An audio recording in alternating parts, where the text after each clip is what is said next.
this beautiful Monday, August the 15th, 2022. Just wanted to do a video today on the idea of power under restraint, or some would call it meekness. I will break this word down at some point, but I wanted to share specifically pertaining to men, husbands, fathers in particular. I wanted to talk about this idea about power under restraint, because your world is directly influenced by this concept of power under restraint. That let's put it this way: if a weak man, a man who does not have boundaries, a man who does not have goals, a man who does not have work ethic, a man who does not have the ability to put the world around him in check when it violates his boundaries, his morals, the things that he stands for, when a man does not have the ability to push back against that and to rule and to lead in a way that reflects those morals, those values, those boundaries, he is considered weak. Some would say the yes man, or the people pleaser, the groveler. And this is exactly what in today's marriages we see, that men are groomed from a young age that if mama ain't happy, ain't nobody happy. And so what happens is the man becomes weak in his ability to govern in the home, to as Genesis 3, I believe 16 says, the man's job is to rule like a king in his home. Now, kings have to be guided by morals, values, principles, boundaries themselves. So a man in the home has to be led by the Most High in order to lead in a manner that is going to effectively and efficiently lead his wife and his children. He is the head, okay? So if that head becomes subservient to the other sums, or I should say the other portions in the house, he becomes weak. Okay, so instead of the man ruling in the home, if the children or the wife are ruling in the home, that man is seen as weak. So anything he does, let's say, that is nice or serving, will be looked at as weakness. So if a man decides he's going to take his child shopping, but the man is a pushover, then he is going to be seen as weak. Same thing with his wife. If he's like, oh, honey, I'll do the dishes today. You know, oh, don't worry about that. I'll do this. Although it might be a generous act, although it might be an act of love and caring and whatever else you might want to ascribe to that, what'll happen is that act will be seen as a subservient act of groveling or catering to try and make peace with either his children or his wife. But a man who has strength, who has the ability to set boundaries, to have morals and values, and to ascribe those limits in his life, that man who then does those things, either, let's say, buying the child a piece of candy or serving his wife in some way, it's seen with gratitude because of his strength. The strength gives perspective. The strength of the man gives depth to what he's doing, so that it comes from a place of strength instead of a place of weakness. So a man who is beta, or a man who is weak, when he serves, it looks like it's coming from a place of weakness rather than a place of strength. So when we think about the idea of meekness is that as the modern day biblical definition is power under restraint. What that is the strength has to be there. Then it can be tempered. Then it can be the strong man can then bow down, can kneel down to assist or to love, instruct, correct, reprove, and serve his family. But it has to come from a place of strength. Otherwise, it'll be looked at as weakness. And in today's world, where men are groomed for this, we see it in a lot of households where men are doing a lot of they're helping their wives out a lot. They're the helpmeets. They're doing a lot of the they're there to help serve the wife. And so the roles have been reversed, because the woman was made for man, not the man for woman. And they both have their roles in the home. They're equal in value, equal in outcome, equal in all those things. But you can't deny that a fork and a spoon are completely different utensils, and they have very different applications. But they're used for accomplishing the same goal, which is to eat a meal, right? You can't eat your steak with a spoon, and you can't eat your soup with a fork. So they have very different roles. So what happens is, in marriages today, is that men are serving their wives and their children, but it's coming from a place of weakness, because they don't have the strength as the underlying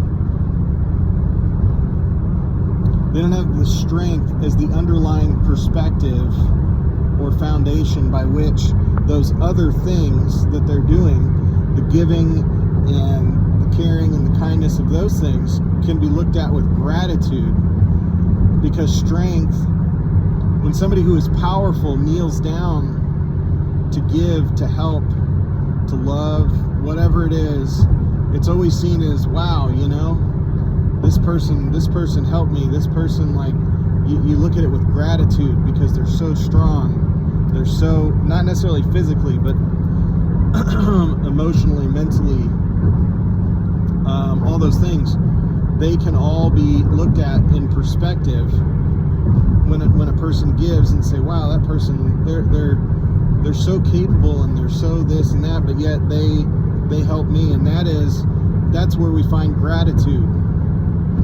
Now, I'm not saying that, in the world, when we see, when a stranger gives us something, I'm not talking about that, but I'm saying we're more thankful when people of great stature, whether academically, morally, physically,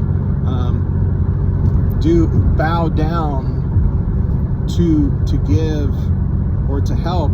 We look at that and we're grateful for it, and it's because it comes from a place of strength. So leadership is about serving.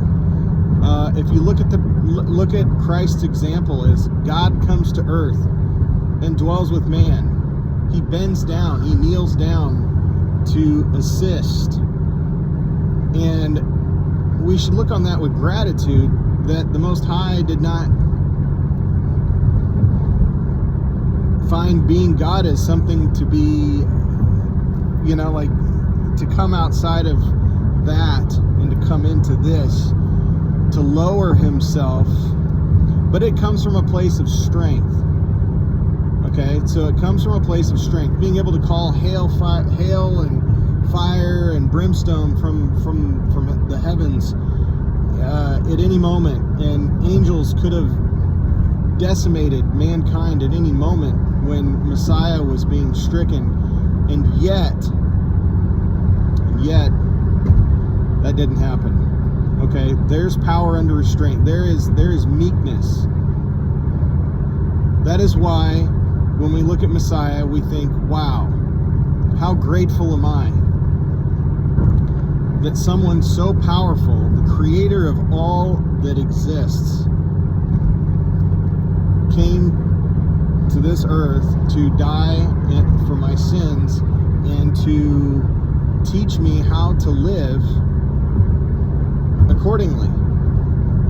That's the ultimate form of meekness, and that is our model as husband, as Christ is the head of the The church or Christ is the head of man. Man is the head of his wife. That is the example that's given to us in the home, that man is Christ in the home. Yes, he is to serve. Yes, he is to love, which is correct, instruct, and reprove. Yes, he is to submit in certain ways. A leader does submit in the sense of listening to his subjects to hear what's going on. A man does have to submit himself. A leader, a ruler does. But it has to come from a place of strength. Did Christ have boundaries? Absolutely. Did Christ push back against inappropriate values and morals that were outside of the ones that were laid from the foundations of the world, and even beyond that? They were contrary to him, and yet he pushed back, and he came to love, which is correct, reprove, and instruct. But he did it from a place of strength. Had he not been God in the flesh, had he not come to dwell among men, and he was from the heavens, had he not been like that, what he had to say wouldn't have mattered, honestly. It didn't. It didn't with the prophets. But because the Most High himself did this, makes you listen, look at all the followers there are today, at least self-proclaiming followers. Look at all of them that there are today, because God became a man and dwelled among us. That power under restraint came before us. Could have just literally annihilated anybody just with the words from his mouth, the breath from his mouth. Could have brought the entire earth to a screeching halt as far as death. Like, could have just annihilated all of creation with his words. And yet he came to wash Peter's feet. Now that was allegory. There's symbol in that. There's symbolism in that. That's another video, but I want you to think about this, especially you men and you women too. You want your man to be strong, because if he can't push back against you, if he can't stand firm with you, how is he going to stand firm with three men breaking into your home in the middle of the night that are coming to do harm to your children and your family? That man has to have boundaries. That man has to have values. That man has to be able to push back in the world around him, to be able to do what the Most High has created him to do. And if he can't do that, if he can't push back against you, he can't push back against anything. Doesn't matter how ripped you are from going to the gym. Doesn't matter what a stud you are in the weight room. If you can pound out weights, and I see it all the time, guys who are weak at home, they're weak with their wife, but they're cut, they're muscular, they're studs in the gym. But at the end of the day, that's not strength.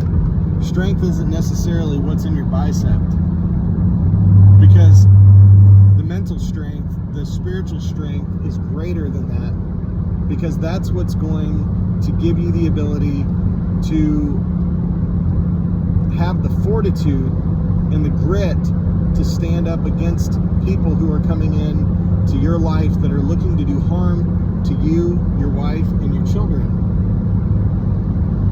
So man, we need boundaries, and those boundaries are obviously set by the Most High. That's what makes a good ruler. Kings decree based on truth. Kings decree based on true strength. If you look at the word power in the New Testament, it's the word dunamis. And if you look it up, it's moral virtue. Power is received through moral virtue and the ability to exercise that moral virtue in your life. The ability to exercise the setting of boundaries, the setting of values that you are going to ascribe to and that you are willing to, even unto death, die for. So understanding this, remember the man in the house can only lead from a place of strength. It's the only way it can be done. The only way that a wife and children can truly be grateful and truly have respect for the man is if it comes from a place of strength. It has to come from a place of strength. Otherwise, it will be seen as weakness. I think it's like 80% of divorces are initiated by women. That tells you something. They need strong men in the home. Our children need strong men in the home that can set boundaries, that can set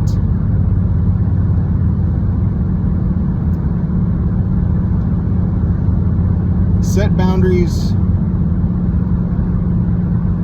and be able to